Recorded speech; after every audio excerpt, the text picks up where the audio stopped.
watching Let's Chat. Any day is a good day when you have Alan Benton. Alan is here joining us talking about Benton's Country Ham and, of course, their world famous bacon. Alan, so good to see you. It's good to be here. You guys just are staying incredibly busy. It seems like the word about Benton's bacon has gotten out to restaurants from New York to California, down to Mexico, and everywhere in between. Well, I like to have starved to death the first 25 years I've been with you, just so you know, Chip. What is your secret? I got to ask you, you can see some bacon like this, and you can hold a pack of Benton's bacon up to any other bacon brand in the stores anywhere, and the difference just jumps out at you. What is your secret? Chip, we dry cure and hickory smoke our bacon. And it takes about a month from the time I start till I finish it. Packing house bacon is made altogether different. They inject it with a liquid solution and put a few hours in the smokehouse, and probably within 24 to 48 hours they're ready to put it on the store shelf.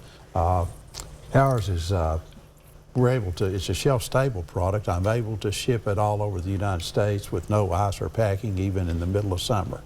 And it's a very intense flavor. And I know not everybody likes their bacon, but it's a very intense flavored bacon. It really is. And the thing about bacon, and we joke, well, we don't joke, we talk about how the love that folks like us have for bacon here and the difference it makes in our food year round.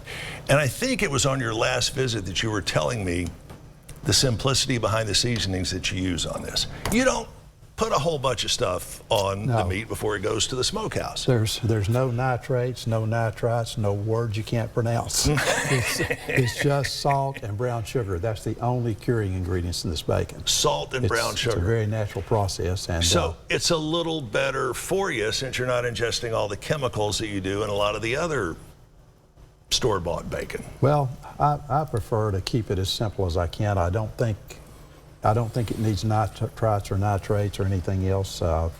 The recipe actually came straight from the log smokehouse behind the house I was born in. Wow. That's the way my grandparents made it. And you have kept that secret closely guarded ever since. Well, I'm not sure it's a secret, but we try our best to produce a world-class product. That's the goal of my business every day. And one of the things you do also is not just bacon, but you've got country ham. Yes, Tell sir. us a little bit about how you do this as well. Same principles? The country ham is made, the curing ingredients to the ham is different. I do have to add nitrite.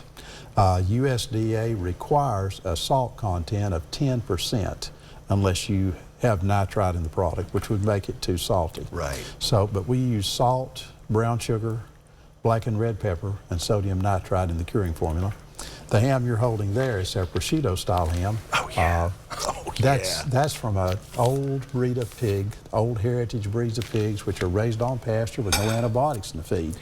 And we age those hams. That prosciutto is about 26 or 27 months. Wow. And we slice it paper thin, and we'll serve it just like the Europeans would. And how do the Europeans serve this? You and I have talked about this before, but when it comes to a prosciutto like this, you got a couple of really different and unique ways to plate this up.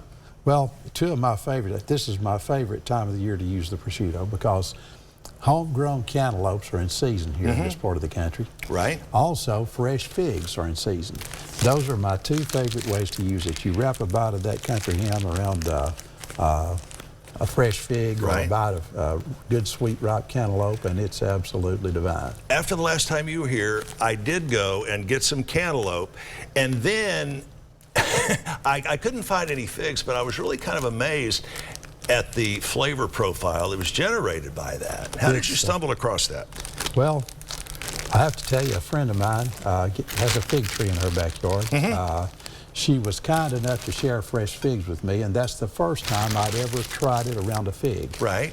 It's just as good as the cantaloupe. It's absolutely divine, but I do a great homegrown cantaloupe. Excuse me, I'm going to reach over here. And what went through your mind the first time you had that fig and that bacon, or that prosciutto rather, all together? What went through your mind that you thought, wow, I need to continue this?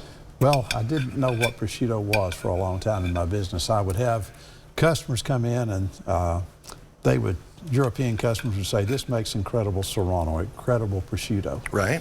And I have to confess, I was so naive in those days, Chip. I thought prosciutto must be some kind of a pasta dish. I had no idea what they were talking about.